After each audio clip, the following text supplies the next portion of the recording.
Netflix continues to ride the One Piece train, making this the absolute best time to be a One Piece fan.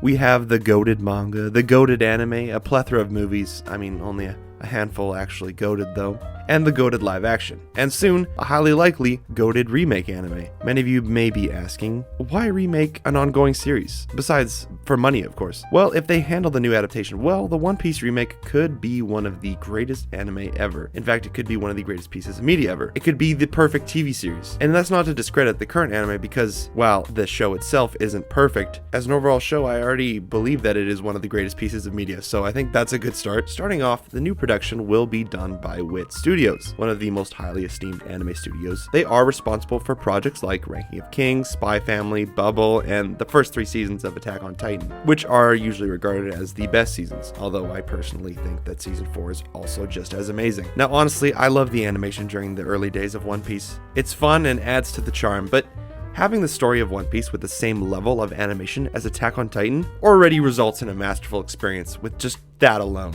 I have heard people say that those early arcs in the anime are a little rough to get through, and you have to commit to it until Arlong Park before you can really start to appreciate it. But if I'm being serious here, I've loved it since episode 1. And yes, it wasn't until Arlong Park that I fully realized what I had gotten myself into, but I honestly enjoyed it from the get-go. And what I'm getting at here is the pacing. Even though the current anime's pacing isn't perfect, I personally didn't have any problems with it, pre-time skip I should say, other than maybe Skypia. But it's no secret that it could have been a lot tighter, that's for sure. I've also been watching every episode of filler as well as the canon story, so that might add to it, but don't ask me why I'm doing that. Maybe it's because I'm insane. I don't know. I could just skip it. I should just skip it. Every time I come up to a filler arc, I'm like, oh, I would love to skip this. And then I watch it. I'm like, wow, that kind of sucked. And I'm like, oh, how am I surprised? Anyway, I'm crazy. But the new anime will definitely cut out every episode of filler from the current anime. If they're doing it right, they probably shouldn't look at the anime at all, and that is to not copy what it's done and to make it its own thing. And we still don't know if they're planning to make the entire story or if they're just doing East Blue or those early arcs. But for the sake of this video, let's just assume that the One Piece, sorry, not to be confused with One Piece, it's the Suicide Squad all over again. Anyway, let's just assume that it's going to be a seasonal anime remake telling the story from start to finish. In another video, I went through how many chapters were in each arc and how that would be adapted for the rest of the live action based on my predictions. And now we'll do the same with the new anime, briefly. It is Wit Studio, and looking at how they adapt most of their shows like Spy Family and Attack on Titan, on average they cover about 1.5 to 2 chapters an episode. Those early arcs of the One Piece anime covered about the same amount, usually around 2 chapters an episode. So the remake will likely move faster than that even. And for all of you who did click on this video wondering about JoJo's and One Piece and what the connection is, well, now you get to find out. Now let's look at the JoJo's anime. Only part 6 was under Netflix's banner, but it followed about the same quality of adaptation as the previous parts. Now, JoJo's is a very popular and, I'll just want to say, incredible manga. The anime itself is also immensely popular and highly praised by mostly everybody who watches it. In fact, a lot of people say that it's better than the manga. I'm not taking a stance on that. Anyway, it is beautifully animated and fast-paced, making it an incredibly entertaining watch, and I suspect Wit Studios will follow David Productions' example in how they go about adapting the extensive manga. David Productions is behind JoJo's, in case you're wondering. Parts 1 to 6 of JoJo's are made up of 752 chapters, and the anime parts of 1 to 6 contain about 190 episodes. I say about, I'm pretty sure it's exactly 190, other than specials. Basically, meaning that as a series, it averages to about 4 chapters an episode, with around 3 to 4 for the most part. Wit will likely take the One Piece in this direction. Now, 4 chapters makes it really fast-paced, which for JoJo's is great. But One Piece also likes to take its time in the more emotional moments, quite often I will say. So for the sake of this, I'm going to say that Wit will most likely adapt around 3 chapters an episode, for the most part. Obviously some episodes may only cover 2 and some may cover 4 or 5, but the average, let's say it's 3 an episode. Similar to JoJo's, they will probably move outside the typical anime season length of 24, 26, other than part 1 obviously, and instead just do however many episodes they need to adapt each saga at a time. The number of episodes per season I'm giving is just based on the 3 chapters an episode, so it probably will be refined to fit the closest normal anime length.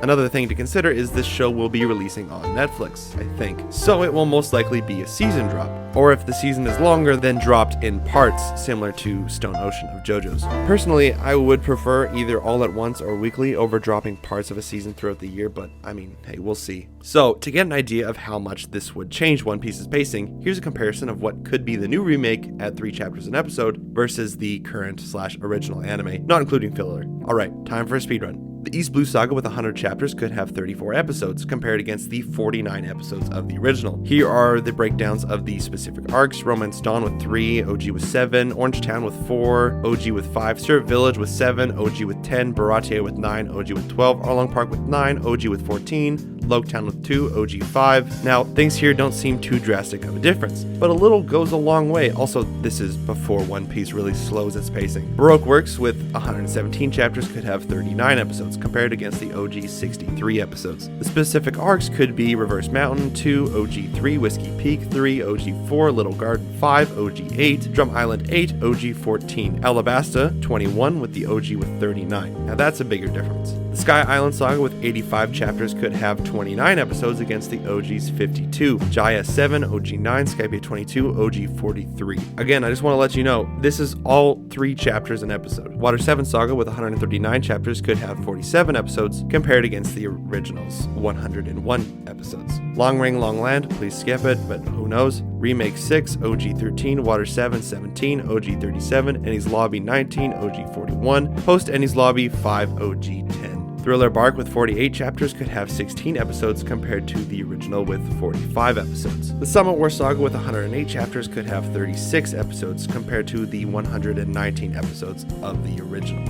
Yeah, okay, now the pacings are getting more noticeable. Sabaody Archipelago, Remake 8, OG 21, Amazon Lily 4, OG 14, Impel Down 9, OG 27, Marineford 10, OG 31, Post-War 5, OG 24. Now it may seem crazy now, but trust me, I'm still doing 3 chapters an episode for the remake, and weirdly, the Summit War in the anime isn't even held back by this pacing. In fact, it's probably the best arc pre-time skip. I mean, that or Enies Lobby, but Fishman Island Saga with 56 chapters could have 19 episodes against the 57 of the original. Return to Sabaody 2, OG 6, Fishman Island 17, OG 51. Dressrosa Saga with 148 chapters could have 50 episodes, as opposed to the original with 164 episodes. Punk Hazard 16, OG 46, Dressrosa 34, OG 118. Whole Cake Saga with 107 chapters could have 36 episodes, compared to the original with 136 episodes. Zoe 8, OG 29, Whole Cake 26, OG 95, Reverie 2, OG 12. Yeah, that's right, 3 chapters an episode. That means that the Reverie arc adapts half a chapter an episode. Wano Country Saga with 149 chapters could be another 50 episodes, against the 191 episodes of the original, and so on. Now, I just want to say, I make it sound like the pacing is really bad, but here's the thing, if the arc is really good, the high episode count doesn't even bother me, because it's a really good story, and I'm not even worried about bad pacing at some of the points. Sometimes you are, but a lot of the times it's actually kind of goes over your head. Again, we don't know what the plan is for the remake, whether they're planning to reinterpret the early arcs or simply remake the entire story to be more accessible to a new audience. I don't know. Maybe they're just planning to remake the early arcs so they have a newer animation because, I mean, let's be honest, Wano doesn't need a remake for its animation. It's already incredible.